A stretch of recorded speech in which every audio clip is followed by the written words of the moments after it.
The Big Bunny and the Easter Eggs by Stephen Kroll, illustrated by Janet Stevens.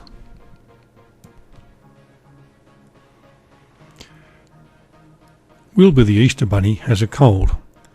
How will he deliver the Easter eggs?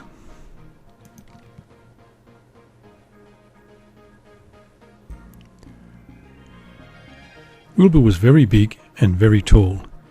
He had great big ears and great big feet.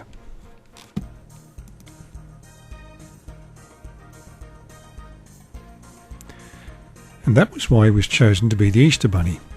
He was strong enough to carry lots of baskets of Easter eggs. His legs were long enough for him to cross a road in a single hop, and because he delivered his eggs the night before Easter, he never had to worry about being seen. Everyone knows you're not supposed to see the Easter Bunny.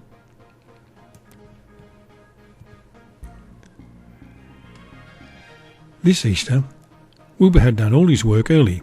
He'd woven lots of new wicker baskets. He'd dyed the Easter eggs and painted them with pretty designs. He'd made lots of jelly beans and chocolate. Everything was ready to deliver. But on Easter Eve, Wilbur felt ill.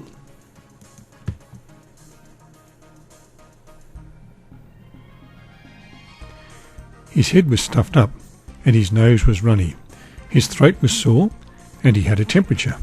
His eyes were red and his ears hurt. Wilbur lay on his bed and groaned. Who was going to deliver the Easter baskets?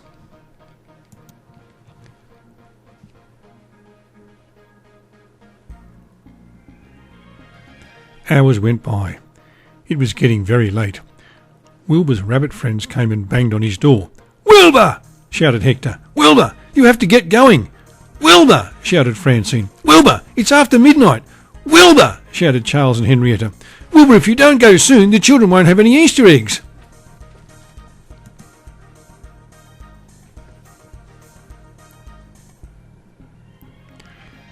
"I know," moaned Wilbur, "but I can't get up. I'm too ill." Wilbur's friends banged on the door again, but Wilbur felt too awful to listen. He took some more medicine, rolled over and went back to sleep.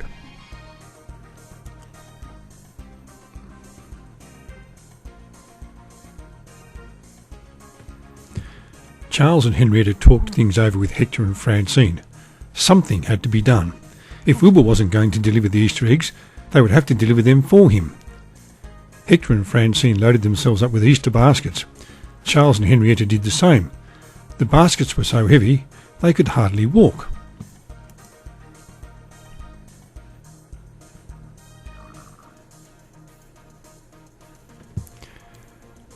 The four of them struggled through the woods.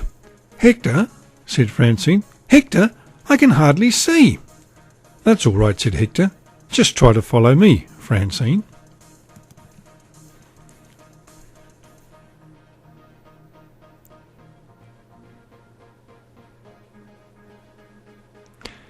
At that moment, Francine bumped into Hector, and Charles bumped into Henrietta. Dozens of Easter baskets crashed to the ground. Broken eggs were everywhere. "I think," said Charles, "we'll have to think of a different idea."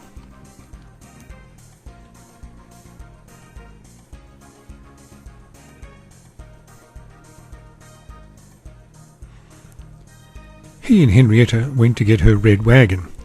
Hector and Francine helped them to load it with Easter baskets. When it was piled high, all four of them pulled the wagon to the road.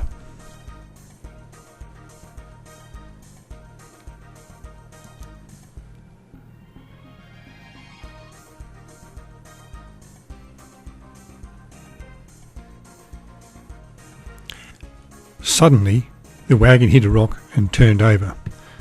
The Easter baskets were scattered everywhere. "I don't think we can do this," said Hector. "Soon it will be morning," said Charles. "We'll have to make Wilbur get up," said Henrietta.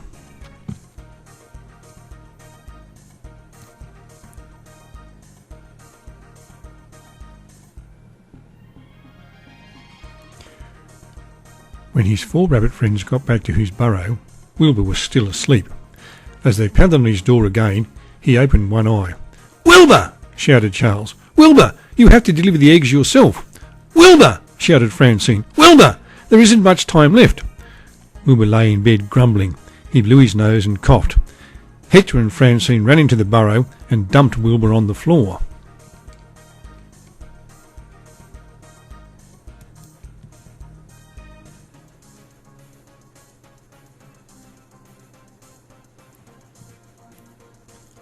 "All right," he said. "All right, I'm coming." He put on his earmuffs, his scarf and his favourite jacket to make sure he kept warm. He put an ice pack on his head, a nice big handkerchief in his jacket pocket, and tucked a hot water bottle under his arm. "Hurry!" his friend shouted. "Hurry, Wilbur!"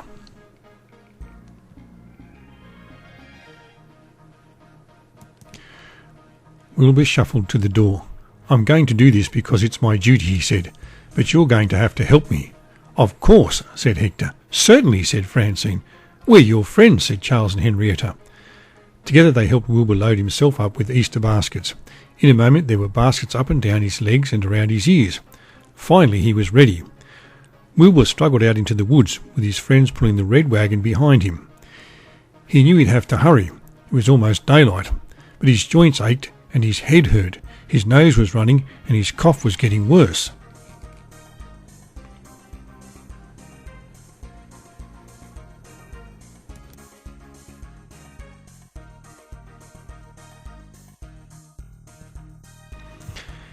He thumped up to the first house.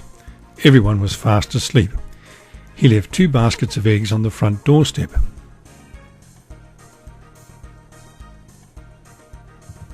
So far, so good.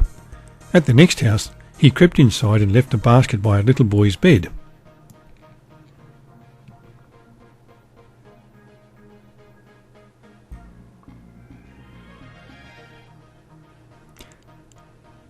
When he got outside, the sun was rising and a paper boy was cycling into the drive. Wilbur froze. He was much too tired to run. The boy was sure to see him.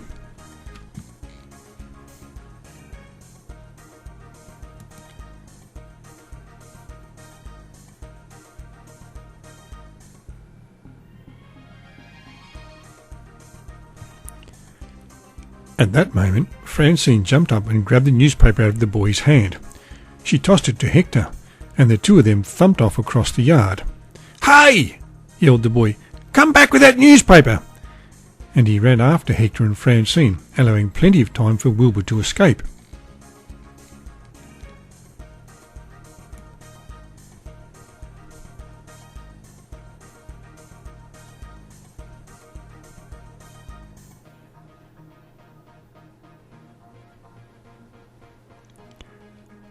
When the group was back together and Wilbur had caught his breath, he thanked Hector and Francine for saving him. But before he knew it, he was in trouble again.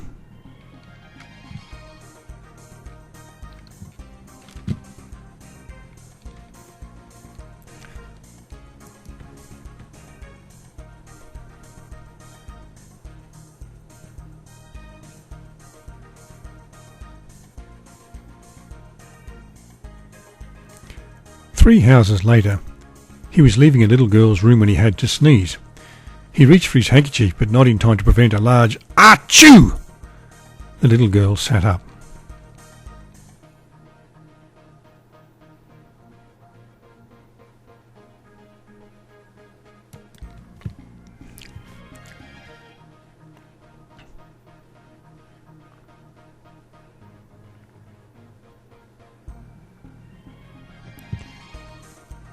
Wilbur dived under the bed.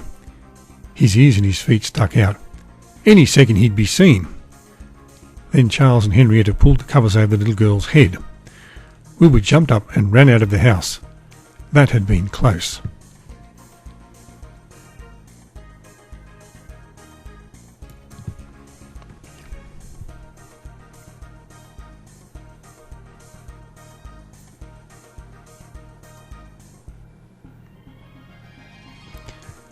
But Wilbur's troubles were not over. "Hurry, hurry! Hide behind that tree!" shouted Charles as a woman and her dog began to chase him.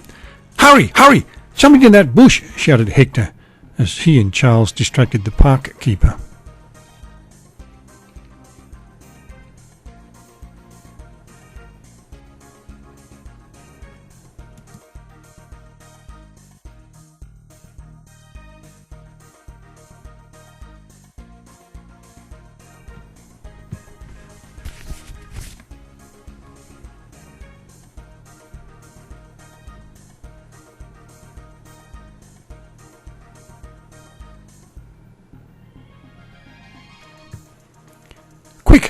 Under that sheet, shouted the 4 bunnies, as a man reached out to pick up his milk.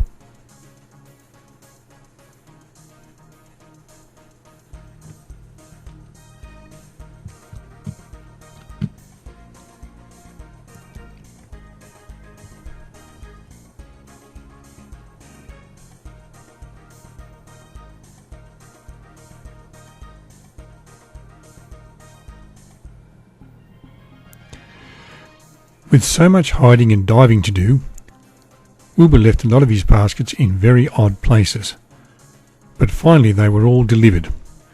Wilbur was so tired he fell asleep. His friends had to pull him home in the red wagon.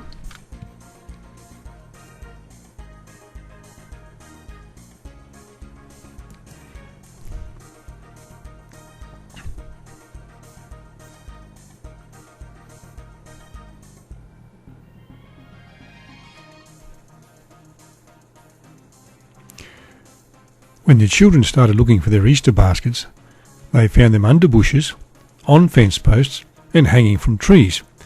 It was the strangest Easter they'd ever had, but they didn't mind. Easter had never been so much fun.